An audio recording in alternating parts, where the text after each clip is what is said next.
বিলুপ্ত হলো এনবিআর, রাজস্ব আদায়ে প্রভাব পড়বে না আশা অর্থ উপদেষ্টার। স্বচ্ছতা বাড়বে, প্রতিবাদে কলম বিরতির ঘোষণা এনবিআর সংস্কার ঐক্য পরিষদের।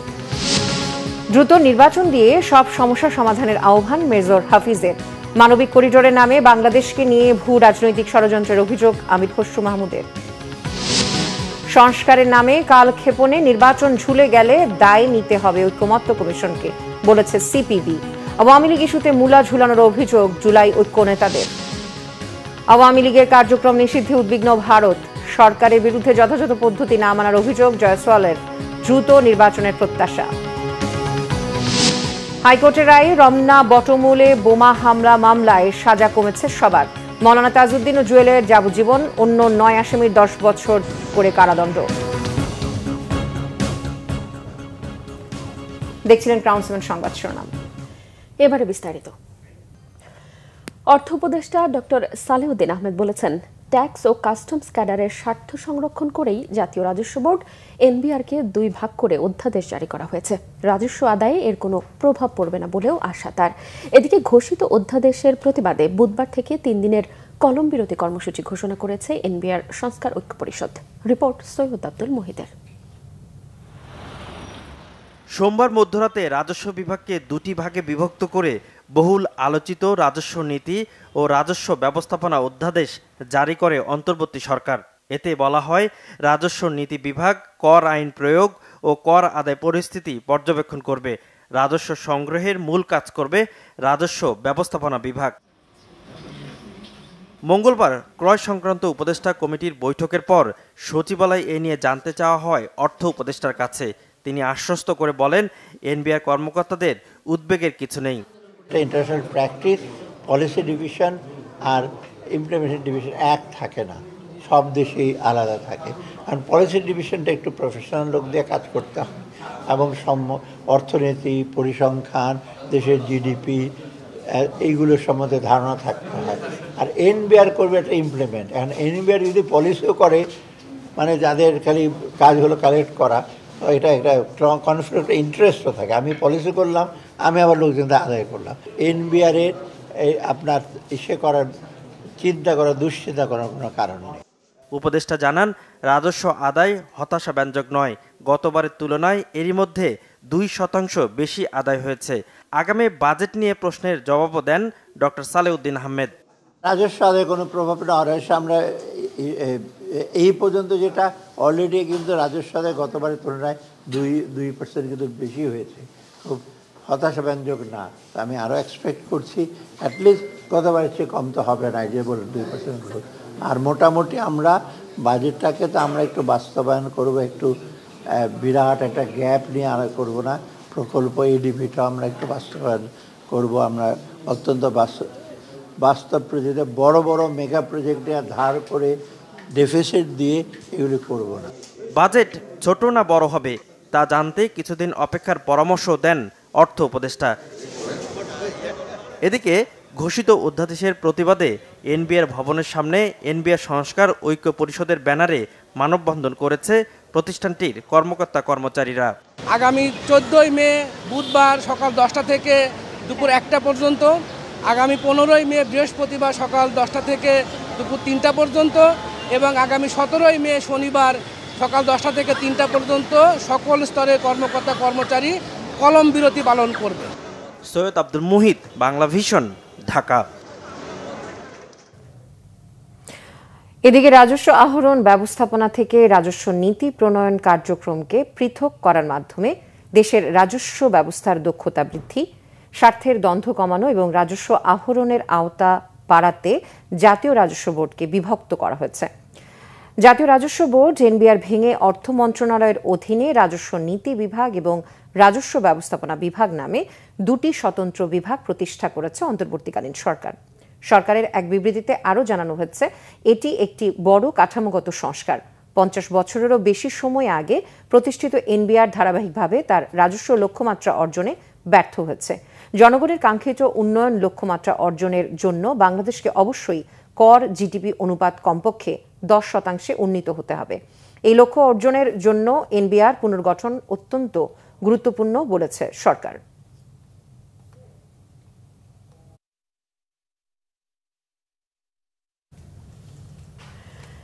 নির্বাচন নিয়ে আওয়ামী লীগের কথাগুলোই বর্তমানে ভিন্ন রূপে চালু করা হচ্ছে, অভিযোগ বিএনপির স্থায়ী কমিটির সদস্য আমির খসরু মাহমুদ চৌধুরীর। তার প্রশ্ন, এখন যারা সংস্কারের কথা বলছে তাদের কি কেউ চেনে? আর অন্তর্বর্তী সরকারকে দুর্বল হিসেবে অভিহিত করে দ্রুত নির্বাচন দিয়ে সমস্যা সমাধানের দাবি জানান দলের স্থায়ী কমিটির আরেক সদস্য অবসরপ্রাপ্ত মেজর হাফিজ উদ্দিন আহমেদ। জাতীয় প্রেস ক্লাবে আলাদা দুটি অনুষ্ঠানে এসব কথা বলেন তারা। শুভ মাহফুজের রিপোর্ট। মঙ্গলবার জাতীয় প্রেস ক্লাবে গণস্বাস্থ্য কেন্দ্রের প্রতিষ্ঠাতা ডাক্তার জাফরুল্লাহ চৌধুরীর দ্বিতীয় মৃত্যুবার্ষিকী উপলক্ষে স্মরণ সভা করে ভাসানী জনশক্তি পার্টি। এ সময় শেখ হাসিনা বিরোধী আন্দোলনে ডাক্তার জাফরুল্লাহ চৌধুরীর অবদানের কথা তুলে ধরে বক্তারা বলেন, বর্তমান সরকারের 9 মাস পার হলেও সরকার কোন দিকে হাঁটছে তা স্পষ্ট নয়। পৃথিবীর জন্ম থেকে এ পর্যন্ত বিষয় এবং বস্তুর সংস্কার হতেই এগোচ্ছে, তাছাড়া চলতে পারে না।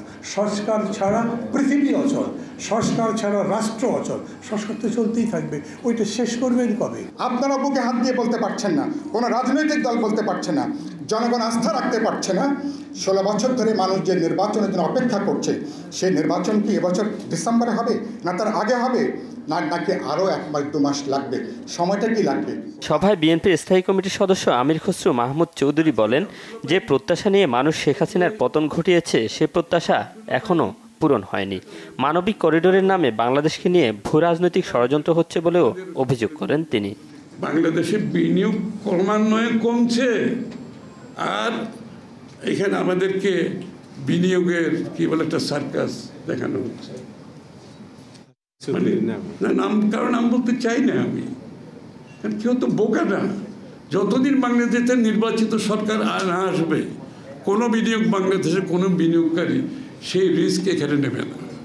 এটা ওয়ার্ল্ড ওয়াইড বিনিয়োগের চিত্র হচ্ছে এটা। তারা দেখতে চাইবে বাংলাদেশে একটা স্থিতিশীল সরকার আছে কিনা, নির্বাচিত স্থিতিশীল সরকার আছে কিনা।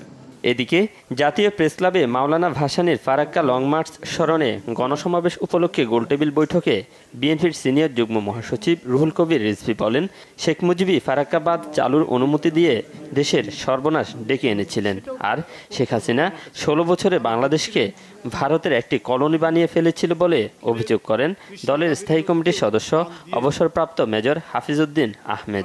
ফারাক্কা বাঁধ যখন চালু করার বিষয়টা নিয়ে শেখ মুজিবকে বলেছে যে আমরা পরীক্ষামূলকভাবে চালু করব, শেখ মুজিব অনুমতি দিলেন, সর্বনাশ সেদিনই হয়ে গেল।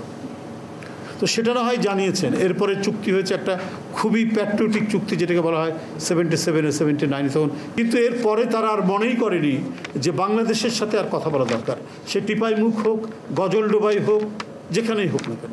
71-এ তারা আমাদের জন্য যে সাহায্য সহযোগিতা করেছে সেটি উদ্ধার করার জন্য অতি ব্যস্ত। বাংলাদেশের প্রত্যেকটি ক্ষেত্রে তারা হস্তক্ষেপ করেছে। রামপাল বিদ্যুৎ কেন্দ্র থেকে শুরু করে দেশের ভিতর দিয়ে ট্রানজিট এবং অন্যান্য প্রত্যেকটি প্রকল্পে বাংলাদেশের নতজানু সরকার, আওয়ামী লীগের সরকার, শেখ হাসিনার সরকার বাংলাদেশের মানুষের স্বার্থ জলাঞ্জলি দিয়ে তারা এই দেশকে ভারতের একটি কলোনি বানিয়ে দিয়েছিল। মানবিক করিডোরের বিষয়টি জাতির সামনে স্পষ্ট করার দাবিও জানান মেজর হাফিজ। শুভ মাহফুজ, বাংলা ভিশন, ঢাকা।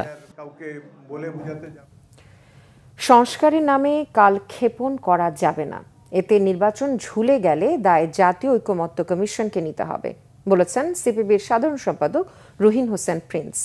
প্রয়োজনীয় সংস্কার শেষে দ্রুত নির্বাচন দিতে হবে। আর জাতীয় ঐকমত্য কমিশনের সহসভাপতি ডক্টর আলী রিয়াজ বলেছেন, গণতন্ত্র প্রতিষ্ঠার জন্য কাজ করছেন তারা। রিপোর্ট করেছেন ইমরুল কায়েস। রাজনৈতিক দলগুলোর সাথে ধারাবাহিক আলোচনার অংশ হিসেবে মঙ্গলবার বাংলাদেশের কমিউনিস্ট পার্টি সিপিবির সাথে বৈঠকে বসে জাতীয় ঐকমত্য কমিশন। সকাল 10টায় শুরু হয়ে আলোচনা চলে দুপুর 2:15 পর্যন্ত। দীর্ঘ এই আলোচনার শুরুতেই কথা বলেন জাতীয় ঐকমত্য কমিশনের সহসভাপতি ডক্টর আলী রিয়াজ। ভবিষ্যতের বাংলাদেশের পথরেখা কীরকম হবে তার একটা ধারণা পেতে পারি, তার একটা অগ্রযাত্রার পথ চিহ্নিত করতে পারি। সেই লক্ষ্যকে সামনে রেখেই আমরা অগ্রসর হওয়ার চেষ্টা করছি এবং বিভিন্ন রাজনৈতিক দলের সঙ্গে আমরা আলোচনা করছি। বৈঠক শেষে গণমাধ্যমের সঙ্গে কথা বলেন সিপিবির প্রতিনিধি দলের সদস্যরা। তারা জানান, দরকারি সংস্কার কাজ দ্রুত শেষ করে নির্বাচন চায় সিপিবি।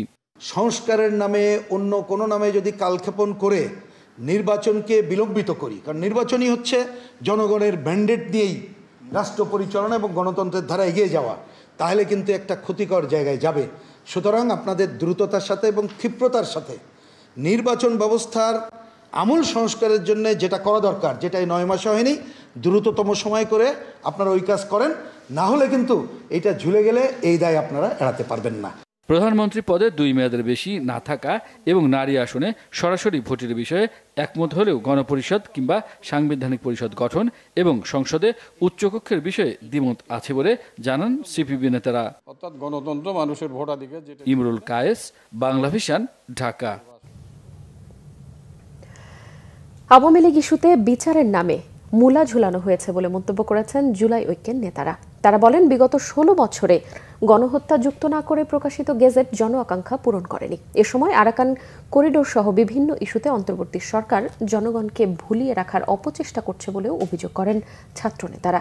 এদিকে পাহাড়ের বিচ্ছিন্নতাবাদী সংগঠন ইউপিডিএফ এর সাথে ঐক্যমত্য কমিশনের বৈঠক নিয়ে উদ্বেগ জানিয়েছে জুলাই মঞ্চ। তাদের দাবি, একটি সন্ত্রাসী সংগঠনের সাথে বৈঠকে বসলে পাহাড়ে বিশৃঙ্খলা আরও বাড়বে। রিপোর্ট ফরুক বাবুর।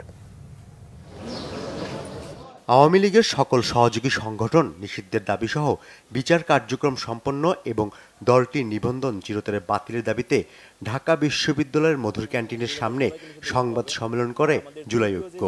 একই সাথে 14 দল এবং জাতীয় পার্টির বিরুদ্ধে পরিষ্কার ব্যাখ্যা চেয়েছেন সংগঠনের নেতারা এবং সেই সিদ্ধান্তের আলোকে আমাদের পরবর্তী আওয়ামী লীগ ইস্যুসহ আরাকান করিডোর নিয়ে সরকার টালবাহানা করছে বলেও অভিযোগ তোলেন জুলাই আন্দোলনের নেতারা।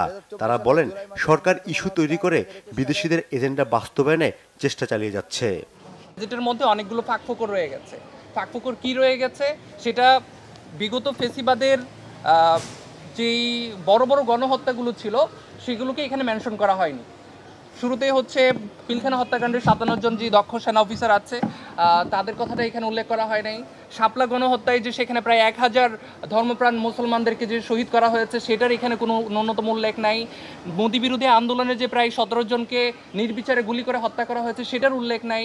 শুধুমাত্র কেবলমাত্র কি জাস্ট যতটুকু তারা বাধ্য হয়েছে যে জুলাইটাকে মেনশন করতে হবে ততটুকু মেনশন করে তারা জাস্ট বলছে যে হ্যাঁ কর্মকাণ্ড নিষিদ্ধ, দলগতভাবে নিবন্ধন বাতিল হবে কিনা বা এই ব্যাপারে আমাদেরকে কোনো কিছু তারা আশ্বস্ত করতে পারে নাই। তো আমরা সেই জন্যই হচ্ছে এই কনসার্নের জায়গা থেকে আজকে প্রেস ব্রিফিংয়ে আসতে বাধ্য হয়েছে। যে আরাকানে এই যে করিডোর দেওয়ার নাম করে যেই দেশ বিরোধী একটি বিষয়ের অবতারণা আমরা দেখতে পাচ্ছি পদক্ষেপ, সেই বিষয়ে গভর্নমেন্ট তার সুস্পষ্ট অবস্থান ব্যক্ত করবে যে তারা কী চায় আসলে। এখন সেই বিষয়গুলো আমরা পরিষ্কার নয়, আশা করি গভর্নমেন্ট এই বিষয়গুলো পরিষ্কার করবে এবং ইস্যুর খেলা তারা বন্ধ করবে। বারবার বিভিন্ন ইস্যু তৈরি করে কৃত্রিমভাবে জনগণকে ভোগান্তির মধ্যে ফেলা, এই ধরনের বিষয়গুলো থেকে তারা বিরত রাখবে। এদিকে জাতীয় জাদুঘরের সামনে জুলাই মঞ্চে আয়োজিত এক সংবাদ সম্মেলনে পাহাড় ইস্যুতে অন্তর্বর্তী সরকারের ভূমিকা নিয়ে সমালোচনা করা হয়। ইউপিডিএফ দেশের নিবন্ধিত কোনো সংগঠন নয়, তাহলে কিভাবে বৈঠক করার নৈতিক সাহস পেল সেটা আমাদের বুঝে আসছে না। বাংলাদেশ সেনাবাহিনীর সদস্য সহ পাহাড়ের বহু নিরীহ মানুষের রক্ত যাদের হাতে, সেই সন্ত্রাসীদের সাথে বৈঠক উদ্বেগজনক। জুলাই মঞ্চের নেতারা বলেন, ইউপিডিএফ রাষ্ট্র স্বীকৃতি কোনো সংগঠন নয়, তাদের সাথে সংলাপের সমালোচনা করেন নেতারা। অনতিবিলম্বে। ফরুক বাবু, বাংলা ভিশন, ঢাকা। বাংলাদেশে আওয়ামী লীগ এবং এর সব অঙ্গ সংগঠন, সহযোগী সংগঠন ও ভ্রাতৃপ্রতিম সংগঠনের কার্যক্রম নিষিদ্ধ করার ঘটনায় ভারত উদ্বিগ্ন। দেশটি মনে করে কোনো রাজনৈতিক দলকে নিষিদ্ধ করতে যে পদ্ধতির মধ্য দিয়ে যেতে হয় বাংলাদেশের অন্তর্বর্তী সরকার তা অনুসরণ করেনি। আজ নয়াদিল্লিতে ভারতের পররাষ্ট্র মন্ত্রণালয়ের সাপ্তাহিক ব্রিফিংয়ে এক প্রশ্নের উত্তরে এই মন্তব্য করেন মন্ত্রণালয়ের মুখপাত্র রণধীর জয়সওয়াল। তিনি বলেন, গণতান্ত্রিক দেশ হিসেবে বাংলাদেশে গণতান্ত্রিক স্বাধীনতা খর্ব হওয়ায় ভারত স্বাভাবিকভাবেই চিন্তিত। ভারত পাকিস্তান সংঘাতের পরিপ্রেক্ষিতে ভারতের পররাষ্ট্র মন্ত্রণালয়ের সাপ্তাহিক ব্রিফিং কিছুদিন বন্ধ ছিল। আজ সন্ধ্যায় তা শুরু হয়। অধিকাংশ প্রশ্ন ভারত ও পাকিস্তানের সাম্প্রতিক সংঘাত নিয়ে হলেও আওয়ামী লীগকে নিষিদ্ধ করার বিষয়ে ভারতের মনোভাব জানতে চাওয়া হয়। জবাবে জয়সওয়াল বলেন, যথাযথ পদ্ধতি না মেনে এই সিদ্ধান্ত গৃহীত হওয়ায় ভারত স্বাভাবিকভাবেই চিন্তিত। তিনি বলেন, গণতন্ত্রে কাজের একটা পদ্ধতি আছে, আওয়ামী লীগকে নিষিদ্ধ করা হয়েছে সেই গণতান্ত্রিক পদ্ধতি না মেনে। এর মধ্য দিয়ে গণতান্ত্রিক স্বাধীনতা খর্ব করা হয়েছে এবং সেই কারণে বাংলাদেশের রাজনৈতিক পরিসর সংকুচিত হয়ে যাচ্ছে। জয়সওয়াল এই প্রসঙ্গে ভারতের পুরনো মনোভাব স্মরণ করিয়ে দিয়ে বলেন, ভারত চায় বাংলাদেশের দ্রুত, সুষ্ঠু, অবাধ ও সবার অন্তর্ভুক্তিমূলক নির্বাচন অনুষ্ঠিত হোক।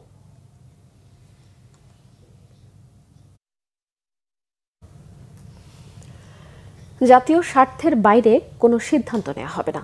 চট্টগ্রাম বন্দরকে বিশ্বমানের বন্দরে রূপান্তরিত করতে চাই, কিন্তু সবার আগে জাতীয় স্বার্থ। আঞ্চলিক নিরাপত্তা নিশ্চিত করতে হবে। বিনিয়োগ উন্নয়ন কর্তৃপক্ষ বিডার চেয়ারম্যান রাজনৈতিক দলগুলোকে আশ্বস্ত করে এসব কথা বলেছেন।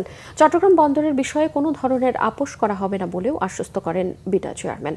বিনিয়োগের পরিবেশ নিশ্চিতকরণ, চলমান সংস্কার কার্যক্রম এবং সম্প্রতি অগ্রগতির বিষয়ে দেশের শীর্ষস্থানীয় রাজনৈতিক দলের পরামর্শ ও সুপারিশ গ্রহণের লক্ষ্যে মঙ্গলবার রাজনৈতিক দলের নেতাদের সাথে মতবিনিময় করে বিডা। সভায় বাংলাদেশ জামায়াতে ইসলামী, জাতীয় নাগরিক পার্টি, গণসংহতি আন্দোলন, Gono Odhikar Parishad, AB party, Bangladesh communist party এবং বাসদ সহ ইসলামী আন্দোলন এবং আরও 17টি রাজনৈতিক দলের প্রতিনিধিরা অংশ নেন। সভায় রাজনৈতিক দলগুলো দেশের সার্বভৌমত্ব, আঞ্চলিক নিরাপত্তা ও জাতীয় স্বার্থ রক্ষার দিকে সর্বোচ্চ অগ্রাধিকার প্রদানের আহ্বান জানান।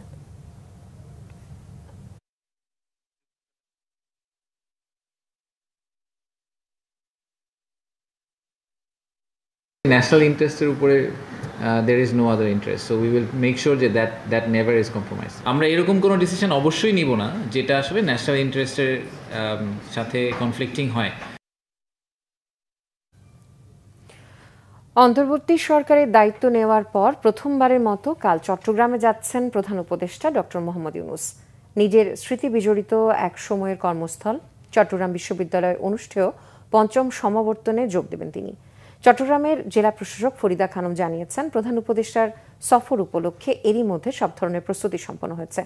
এবারে সমাবর্তনে চবির সাবেক শিক্ষক ও প্রধান উপদেষ্টা অধ্যাপক ডক্টর মোহাম্মদ ইউনূসকে সম্মানসূচক ডক্টর অব লিটারেচার ডিগ্রি দেওয়া হবে। সমাবর্তনে ৪২ জন পিএইচডি এবং ৩৩ জন এমফিল ডিগ্রি সহ মোট ২২,৫৮৬ জন শিক্ষার্থীকে স্নাতক ও স্নাতকোত্তর ডিগ্রি দেওয়া হবে। এর আগে বুধবার সকালে প্রথমে চট্টগ্রাম বন্দর পরিদর্শন করবেন প্রধান উপদেষ্টা। সেখানে তিনি নৌ পরিবহন, বন্দর কর্মকর্তা এবং বন্দর ব্যবহারকারী সংগঠনগুলোর সঙ্গে সভায় যোগ দেবেন। এরপর কালুরঘাটে রেল ও সড়ক সেতুর ভিত্তিপ্রস্তর স্থাপন করবেন। তবে ফলকে অতীতের রেওয়াজ ভেঙে ভিত্তিপ্রস্তর স্থাপনকারীর নাম থাকছে না। কালুরঘাট রেল কাম রোড সেতু নির্মাণ প্রকল্পে ব্যয় ধরা হচ্ছে ১১,৫৬০ কোটি টাকা, যা বাস্তবায়ন করবে রেল কর্তৃপক্ষ। বিকেলে তিনি পৈতৃক বাড়ি হাটহাজারী উপজেলার শিকারপুর ইউনিয়নের বাথুয়া গ্রামে যাবেন। সেখানে এলাকাবাসী ও আত্মীয় স্বজনের সঙ্গে কুশল বিনিময়ের কথা রয়েছে।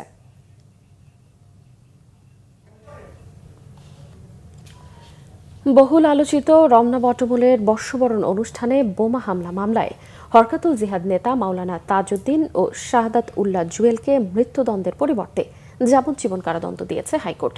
অন্য ৯ আসামির সাজা কমিয়ে ১০ বছর করে কারাদণ্ড দেওয়া হয়। একই সাথে তাদের প্রত্যেককে ৫০,০০০ টাকা করে জরিমানা করা হয়েছে। এছাড়াও হুজি নেতা মুফতি হান্নান সহ ৩ আসামি মারা যাওয়ায় তাদের বাদ দেওয়া হয়েছে। গেলমান শফির রিপোর্ট। ২০০১ সালের ১৪ এপ্রিল রমনা বটমূলে ছায়ানটের বর্ষবরণ অনুষ্ঠানে বোমা হামলা করে নিষিদ্ধ ঘোষিত সংগঠন হরকাতুল জিহাদ। হামলায় ঘটনাস্থলেই ৯ জনের মৃত্যু হয়। পরে হাসপাতালে মারা যান ১ জন, আহত হয় ১০০-র বেশি মানুষ। ওই ঘটনায় ২০১৪ সালের ২৩ জুন বিচারিক আদালত ৮ জনকে মৃত্যুদণ্ড এবং ৬ জনকে যাবজ্জীবন কারাদণ্ড দেয়। এরপর ডেথ রেফারেন্স এবং আসামিদের জেল আপিল ও ফৌজদারি আপিলের শুনানির জন্য মামলাটি হাইকোর্টে আসে। শুনানি শেষে মঙ্গলবার রায় ঘোষণা করে বিচারপতি মোস্তফা জামান ইসলাম ও বিচারপতি নাসরিন আক্তারের হাইকোর্ট বেঞ্চ। রায়ে মাওলানা তাজউদ্দিন ও শাহাদাত উল্লাহ জুয়েলকে মৃত্যুদণ্ডের বদলে যাবজ্জীবন কারাদণ্ড দেওয়া হয়। মাওলানা তাজউদ্দিন পলাতক, সাজা কমানো হয় অন্য আসামিদেরও। এই হত্যাকাণ্ডটি এগেইনস্ট হিউম্যানিটির একটি ঘটনা।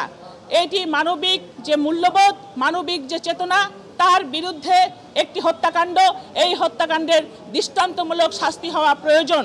আদালত তার অবজারভেশনেও বলেছেন যে এটি একটি মানবিকতার বিরুদ্ধে হত্যাকাণ্ড এবং ক্রাইম।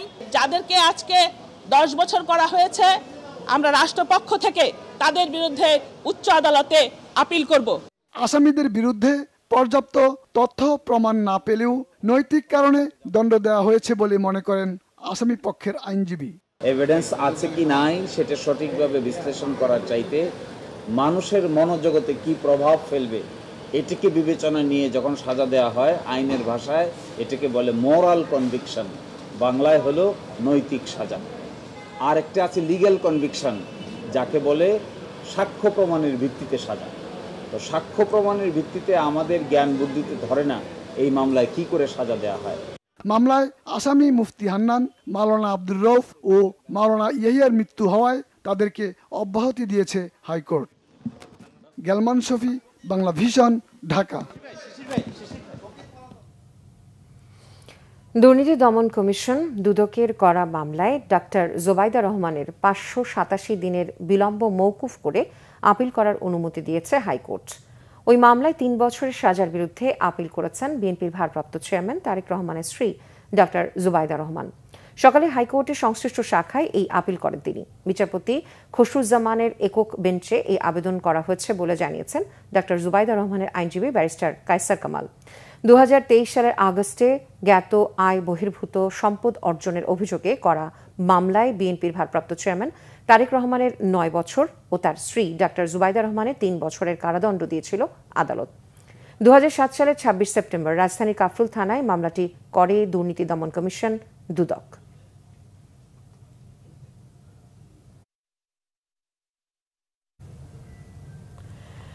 হত্যা মামলায় আওয়ামী লীগের সাবেক সংসদ সদস্য ও জনপ্রিয় সঙ্গীত শিল্পী মমতাজ বেগমকে 4 দিনের রিমান্ডে নিয়ে জিজ্ঞাসাবাদের আদেশ দিয়েছেন আদালত। ঢাকা মেট্রোপলিটন ম্যাজিস্ট্রেট মোহাম্মদ জুয়েল রানা এই আদেশ দেন।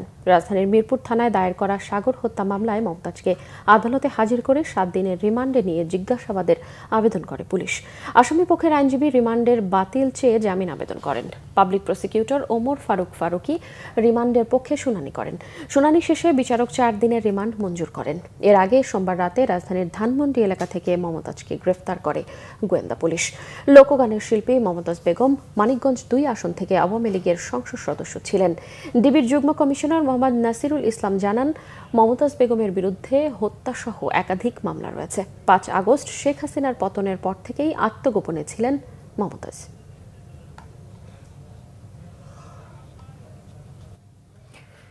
মাগুরায় শিশু আসিয়া ধর্ষণ ও হত্যার আলোচিত মামলায় রায় 17 মে। অভিযোগ গঠনের 21 দিনে শেষ হলো বিচার কার্যক্রম। সকালে মামলা যুক্তিতর্ক উপস্থাপন শেষে মাগুরার নারী ও শিশু নির্যাতন দমন ট্রাইব্যুনালের বিচারক এম জাহিদ হাসান এই দিন ধার্য করেন। এ সময় 4 আসামি আদালতে উপস্থিত ছিল। এর আগে সোমবার রাষ্ট্রপক্ষ ও আসামি পক্ষের আইনজীবীরা মামলার নানা তথ্য প্রমাণ বিশ্লেষণ করে যুক্তি তুলে ধরেন। পরিপূর্ণ উপস্থাপন না হয় আজ আবারও শুনানি হয়। এরপর রায় ঘোষণার দিন ধার্য করা হয়। রাষ্ট্রপক্ষের আইনজীবী অ্যাডভোকেট মনিরুল ইসলাম মুকুল জানান, মামলায় মোট 29 জন সাক্ষ্য দিয়েছেন। তিনি আরও বলেন, এসব সাক্ষ্য প্রমাণে প্রধান আসামি হিটু শেখের বিরুদ্ধে অভিযোগ সন্দেহাতীতভাবে প্রমাণ হয়েছে। গত 6 মার্চ মাগুরা সদরের নিজ নান্দুয়ালি গ্রামের আসিয়া বোনের শ্বশুর বাড়ি বেড়াতে গেলে ধর্ষণ শেষে হত্যা চেষ্টার শিকার হয়। পরে চিকিৎসাধীন অবস্থায় 13 মার্চ রাজধানীর সম্মিলিত সামরিক হাসপাতালে মৃত্যু হয় আসিয়ার। এই মামলায় 29 জন সাক্ষীর সাক্ষ্য, মৌখিক এবং দালিলিক যে সাক্ষ্য উপস্থাপন করা হয়েছে, হিট্টু শেখ সহ অন্যান্য আসামিদের বিরুদ্ধে আনিত অভিযোগ প্রমাণিত হয়েছে। সে কারণে রাষ্ট্রপক্ষ থেকে আমরা দাবি করেছি যে হিট্টু শেখের সর্বোচ্চ শাস্তি এবং অন্যান্য আসামিদের বিরুদ্ধে যেই ধারায় চার্জ গঠন করা হয়েছে সেই গঠিত ধারা অনুযায়ী সর্বোচ্চ শাস্তি তাদেরকে দেওয়ার ন্যায় বিচার নিশ্চিত করবে। রাইফেলের মতো যেসব অস্ত্রের গুলিতে মানুষ মারা যেতে পারে সেগুলো ব্যবহারে পুলিশকে নিরুৎসাহিত করা হয়েছে বলে জানিয়েছেন পুলিশ মহাপরিদর্শক বাহারুল আলম। তিনি বলেন, পুলিশ কোনো কিলার ফোর্স হতে পারে না। পুলিশের কাছে বড়জোর শটগান থাকতে পারে, যেসব নিয়ে আলাপ আলোচনা চলছে। আর পুলিশের অস্ত্র নিয়ে স্বরাষ্ট্র মন্ত্রণালয় যে সিদ্ধান্ত নিয়েছে তা জেনে বুঝে নিয়েছে বলেও মন্তব্য করেন তিনি। রাজধানীর মিরপুরে আইজিপি কাপ ক্রিকেট চ্যাম্পিয়নশিপের ফাইনাল খেলা ও পুরস্কার বিতরণী অনুষ্ঠান শেষে সাংবাদিকদের প্রশ্নের জবাবে এসব কথা বলেন আইজিপি। তিনি জানান, পুলিশের কাছে সর্বোচ্চ শটগান থাকবে, ক্ষেত্র বিশেষে রাইফেলও থাকতে পারে। আইজিপি বলেন, যে অস্ত্রের গুলির ফলে নিশ্চিত মৃত্যু হয়, যেগুলো থেকে বুলেট নির্গত হয়, সেগুলো ব্যবহারে সতর্ক থাকবে পুলিশ।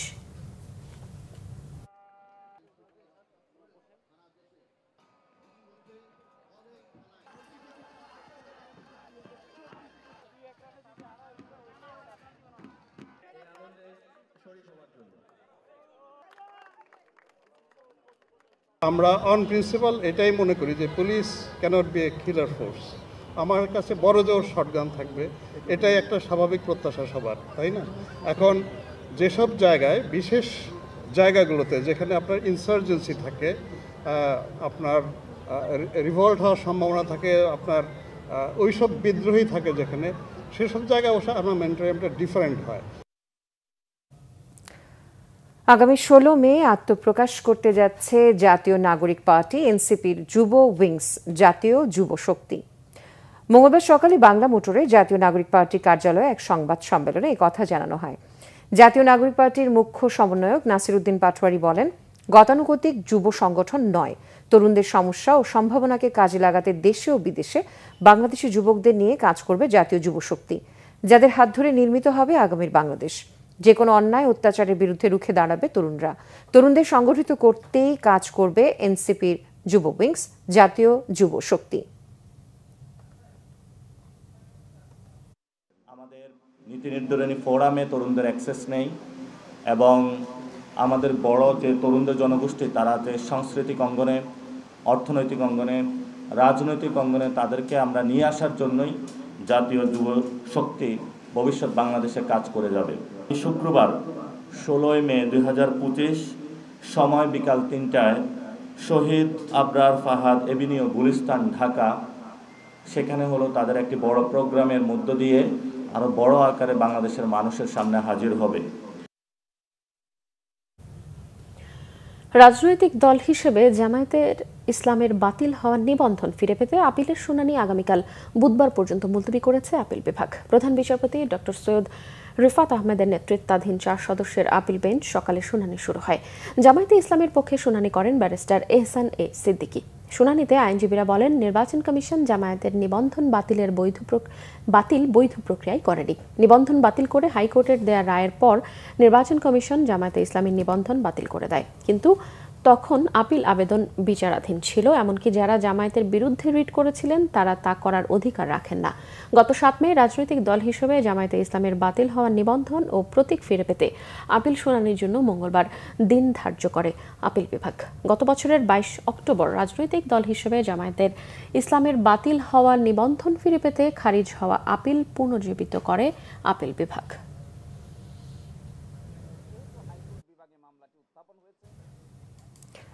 সিলেট থেকে সরাসরি হজ ফ্লাইট শুরু হচ্ছে কাল থেকে। এবার সিলেট থেকে 5টি সরাসরি হজ ফ্লাইটে পবিত্র হজ পালনে যাবেন 2090 জন হজযাত্রী। এর মধ্যে সব প্রস্তুতি সম্পন্ন হচ্ছে।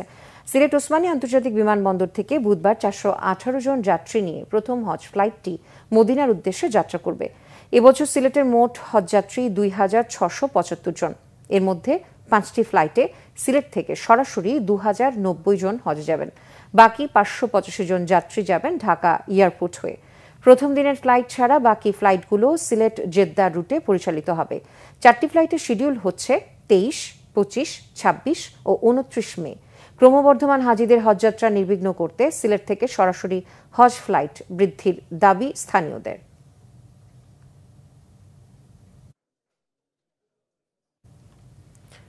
জাল কাগজপত্র বানিয়ে কক্সবাজার সাগর পাড়ে 200 কোটি টাকার সরকারি জমি দখল করেছে একটি চক্র। এতে নেতৃত্ব দিয়েছেন মুক্তিযোদ্ধা প্রজন্ম লীগের এক নেতা। দখলবাজ ও জেলা প্রশাসনের চোর পুলিশ খেলায় দখলি জায়গায় তৈরি হচ্ছে অসংখ্য দোকান। গণমাধ্যমে এ নিয়ে খবর প্রকাশের পর অভিযানে নেমেছে দুদক। মোর্শেদুর রহমান খোকনের বিশেষ রিপোর্ট। চারদিকে টিনের বেড়া, বাইরে ঝুলানো নিষেধাজ্ঞা ও সতর্কীকরণ বিজ্ঞপ্তির সাইনবোর্ড। কক্সবাজার সমুদ্র সৈকতের সুগন্ধা পয়েন্টে 4 লেনের সৌন্দর্যবর্ধন সড়কের বাম পাশে বিশাল এলাকা উঁচু টিন ঘেরা। নিষেধাজ্ঞার আদেশটি সেটেছে দখলদাররা, আর সতর্কীকরণ বিজ্ঞপ্তি লেখা সাইনবোর্ডটি লাগিয়েছে জেলা প্রশাসন। 6 মাস ধরে ঝুলে থাকা দুটি সাইনবোর্ড দেখে এর ভেতরে কি হচ্ছে তা বোঝার উপায় নেই।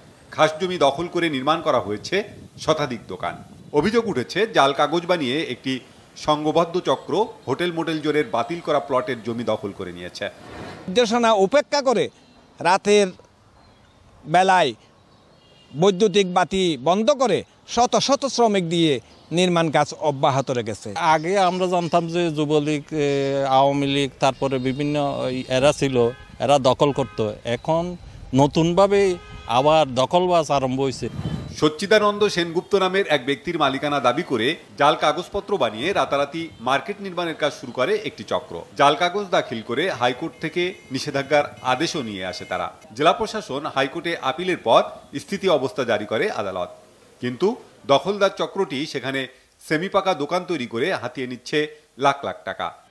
এই কক্সবাজার পর্যটন নগরী, এটার সৌন্দর্য নিয়ে সবাইকে, সংশ্লিষ্ট সবাইকে কনসার্ন থাকতে হবে।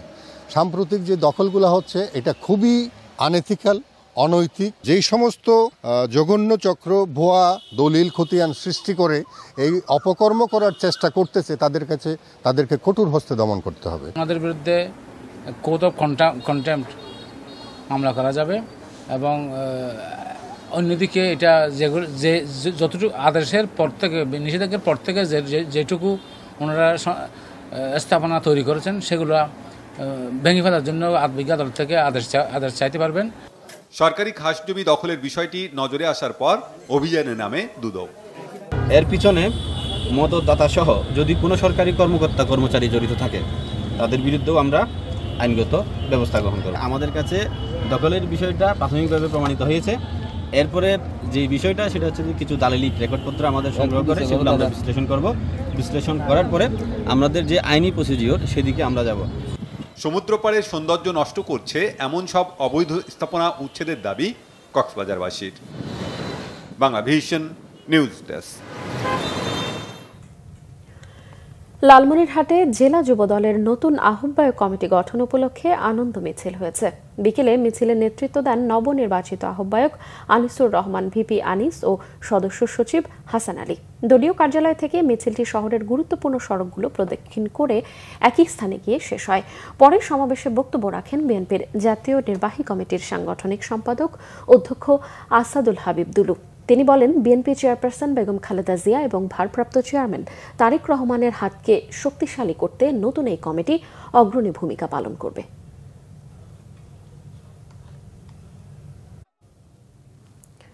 জাতীয় মানসিক স্বাস্থ্য ইনস্টিটিউট ও হাসপাতালে নিয়োগ বিজ্ঞপ্তিতে ফিজিওথেরাপিস্ট পদের শিক্ষাগত যোগ্যতা ও গ্রেড সংশোধনের দাবিতে মানববন্ধন হয়েছে রাজধানীতে।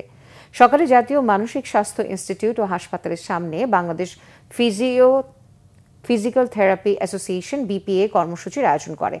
এতে অংশ নেন ফিজিওথেরাপি স্টুডেন্টস ইউনিয়ন, বাপসু ও সাধারণ শিক্ষার্থীরা। এ সময় সংগঠনের সহ সভাপতি ডাক্তার শফিউল্লাহ প্রধানিয়া বলেন, আধুনিক চিকিৎসা ব্যবস্থায় ফিজিওথেরাপি একটি অন্যতম চিকিৎসা পদ্ধতি।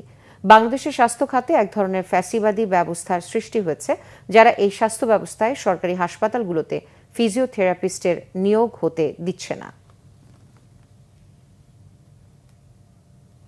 সংবাদ শেষ করব। ক্রাউন সিমেন্ট শিরোনামগুলো আরও একবার জানি। বিলুপ্ত হলো এনবিআর, রাজস্ব আদায়ে প্রভাব পড়বে না আশা অর্থ উপদেষ্টার। স্বচ্ছতা বাড়বে, প্রতিবাদে কলম বিরতির ঘোষণা এনবিআর সংস্কার ঐক্য পরিষদের। দ্রুত নির্বাচন দিয়ে সব সমস্যা সমাধানের আহ্বান মেজর হাফিজের। মানবিক করিডোরের নামে বাংলাদেশকে নিয়ে ভূ রাজনৈতিক ষড়যন্ত্রের অভিযোগ আমির খসরু মাহমুদের। সংস্কারের নামে কালক্ষেপণে নির্বাচন ঝুলে গেলে দায় নিতে হবে ঐক্যমত্য কমিশনকে, বলছে সিপিবি। আওয়ামী লীগ ইস্যুতে মূলা ঝুলানোর অভিযোগ জুলাই ঐক্য নেতাদের। আওয়ামী লীগের কার্যক্রম নিষিদ্ধে উদ্বিগ্ন ভারত। সরকারের বিরুদ্ধে যথাযথ পদ্ধতি না মানার অভিযোগ জয়সওয়ালের। দ্রুত নির্বাচনের প্রত্যাশা। হাইকোর্টের রায়ে রমনা বটমূল বোমা হামলা মামলার সাজা কমেছে সবার। মাওলানা তাজউদ্দিন ও জুয়েলের যাবজ্জীবন, অন্য 9 আসামির 10 বছর করে কারাদণ্ড। দর্শক, এই ছিল এখনকার মতো। পরের সংবাদ রাত 1টায় দেখার আমন্ত্রণ রইল। এছাড়া বাংলাদেশের সংবাদ ও সংবাদ সংশ্লিষ্ট অনুষ্ঠান দেখতে ভিজিট করুন www.bbnews24.com ও facebook.com/bangladeshinews এবং সাবস্ক্রাইব করুন youtube.com/bangladeshinews। এতক্ষণ সাথে থাকার জন্য ধন্যবাদ সবাইকে। শুভরাত্রি। শুভরাত্রি।